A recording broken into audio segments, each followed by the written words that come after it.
Welcome to Inkstorical. I'm KC, and tonight's story isn't for the faint of heart. It's a dark piece of history that's best heard in the dark. You've been warned. When we look back at the early 1990s, the world felt a bit different in how people connected. There were no apps for dating, no instant social media profiles to vet someone, and no easy way to see if what someone was telling you was actually the truth. For a 25-year-old woman named Nenetee living in Newport Beach, California, this was an environment where she could essentially reinvent herself whenever she wanted. Nenetee had a very specific goal in mind during this time. She was looking for a lifestyle that she wasn't interested in working for. She wanted the high-end cars, the expensive jewelry, the exotic vacations, and the kind of security that comes with significant wealth. She didn't have a career path, and she wasn't looking to build one. Instead, she decided to use the tools available at the time to find someone who could fund the life she felt she deserved. In 1991, Nenetee placed an ad in a dating magazine. To us today, that might sound like a relic of a forgotten era, but it was a standard way for people to meet back then. Her ad was very direct. She wasn't looking for a romantic connection in the traditional sense. She was looking for a wealthy man who could provide for her. She made it clear that she was looking for someone to take care of her needs, and in exchange, she would take care of his.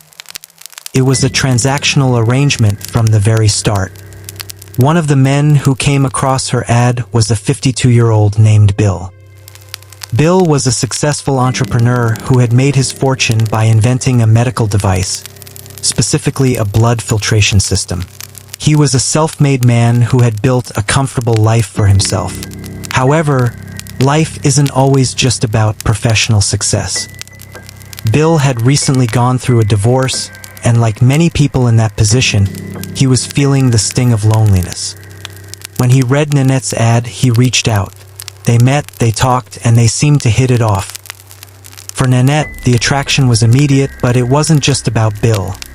It was about what Bill represented. Once she realized the extent of his wealth, she committed to the relationship. Life with Bill was exactly what Nenetee had hoped for. He was a generous partner who wanted to share his success with the woman he loved. He treated her to European vacations, expensive cruises, and fine dining. He bought her luxury jewelry and provided her with a new car. He even gave her a significant allowance, ensuring she never had to worry about money again. To his credit, Bill was also a man with a big heart. He welcomed Nenetee's 2 children from a previous relationship as if they were his own, and eventually, they all moved into his impressive beachfront home. The transition from a struggling young woman to a woman living in a mansion on the water happened quickly. Everything looked perfect on the surface. Bill eventually proposed, and as they started planning their future, he wanted to ensure she would be protected if anything were to happen to him. He took out a $1 million life insurance policy on himself, naming Nenetee as the sole beneficiary. On paper, it was the ultimate security net. But here is where the reality of the situation started to drift away from the appearance of a happy life. Even with all the luxury, the cars, and the mansion, Nenetee wasn't satisfied. The internal pressure of maintaining the charade and the desire for more money led her to start stealing from the man who gave her everything. She began forging checks in Bill's name, siphoning off his wealth one transaction at a time. Over the course of their relationship, she stole roughly $500,000 from him. It was a slow, calculated betrayal, done right under his nose while he continued to provide for her and her children. The deception didn't stop at the bank account. In 1993, Nenetee began a secret affair with a man named Eric. Eric was a stark contrast to the life she was living with Bill. He was a former NFL linebacker who had played for the New England Patriots and the Indianapolis Colts, but he wasn't a wealthy entrepreneur. He was working a regular job as a bouncer at a nightclub. For reasons known only to her, she became deeply involved with him. They started a full-blown romantic relationship behind Bill's back.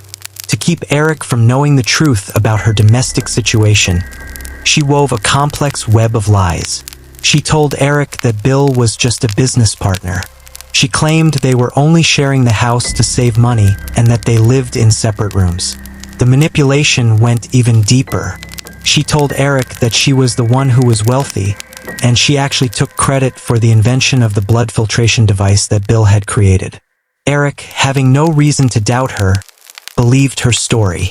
Meanwhile, Bill remained completely in the dark, viewing Eric as just another friend of his fiancée.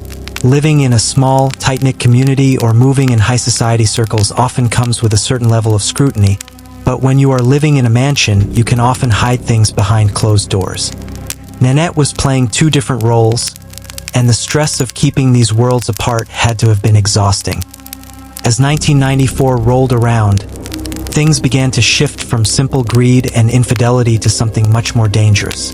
Nenetee started to panic. She likely realized that her financial theft would eventually be discovered, and it was becoming harder to hide her relationship with Eric. She began to fear that if Bill ever found out about the money or the affair, her life of luxury would evaporate instantly. She started to view Bill not as her benefactor, but as an obstacle. Her solution was cold and calculated. She decided that if Bill were no longer alive, she would never have to worry about the theft or the affair coming to light. Instead, she would receive the $1 million life insurance payout, an additional $150,000 from his estate, and she would keep the beachfront home. It was a plan built on the idea that she could simply move on with Eric without having to account for the past. She didn't want to do the dirty work herself, so she decided to manipulate Eric into doing it for her. This is where the toxicity of her influence really became apparent. She lied to Eric, telling him that Bill had been abusing her. It was a calculated move to manipulate Eric's protective instincts and turn his anger against Bill. It worked. Eric agreed to help her murder the man who had done nothing but try to give them a good life. They meticulously planned the murder. Nenetee gave Eric everything he needed: Bill's schedule, the gate code for their community, and keys to the house. The day they chose was designed to build an alibi for Nenetee. She went to her son's soccer game and made sure to bring her ex-husband along, hoping that his presence would serve as a witness to her whereabouts. Eric was at the game too, adding a layer of confusion to the timeline. After the game, Nenetee dropped Eric off near his home, and then she purposefully went to a shopping mall, knowing that security cameras would place her there at a time that would look good if the police ever started asking questions. While Nenetee was busy building her paper trail, Eric drove to Bill's house. He used the codes and keys provided by Nenetee to get inside. He found Bill sitting at his kitchen table, completely unsuspecting. In a violent, sudden act, Eric pulled out a pistol and shot him. The crime was over in seconds. Eric fled the scene and went straight to his shift at the nightclub, thinking that his plan to be at work would protect him. When Bill's son discovered his father's body, the reality of the situation set in immediately. The police arrived, and the investigation began. Naturally, they started by questioning Nenetee. She stood by her story, calmly telling them she had been at her son's soccer game with her ex-husband and knew nothing about the murder. When the police talked to her ex-husband, he confirmed she had been at the game, but he added a detail that Nenetee hadn't accounted for. He mentioned that Eric was there too. That was the thread that pulled everything apart. The police asked, "Who is Eric?" And as they pulled on that thread, they discovered the secret relationship between Nenetee and Eric. They realized she had been unfaithful and that she had been stealing from Bill for years. They suspected they had worked together, but proving it was incredibly difficult. Both of them had seemingly solid alibis, and the physical evidence just wasn't there at the time. However, the financial crimes were a different story. The police were able to prove she had been stealing from Bill, both before and even after his death. It wasn't murder, but it was enough to arrest her. In 1995, she took a plea deal for those financial crimes and was sentenced to 1 year in prison. She served 6 months and walked free. For years afterward, she and Eric broke up and moved on with their lives. They both married other people and started new families. From the outside, it looked like they had gotten away with it. They were living in the aftermath of a tragedy, moving forward while the memory of what happened to Bill remained a cold case in a file cabinet. The social weight of being associated with a murder, even if you aren't convicted, is heavy. Living in the shadow of such a massive accusation changes how people interact with you. Even if they move away, there is always the fear that the past will catch up. Imagine the anxiety of raising children or building a new marriage, always wondering if a knock on the door or a phone call will bring the old life crashing back in. For 15 years, this is how they lived. They were haunted by the silence of an unresolved crime. In 2009, 15 years after the shooting, things changed. A fresh team of detectives began looking at old cold cases. They took a look at the file on Bill and decided there was still work to be done. They didn't look at the case with the assumptions of the investigators from 1994.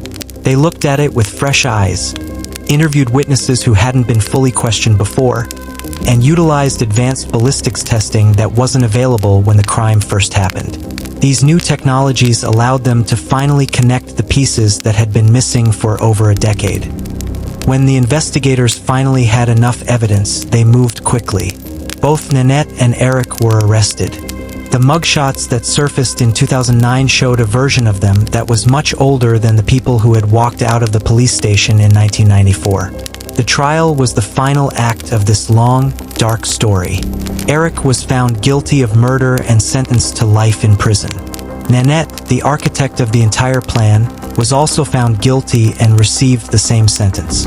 After all that time, after the stolen money, the affairs, and the new families they had built, the truth finally stood firm.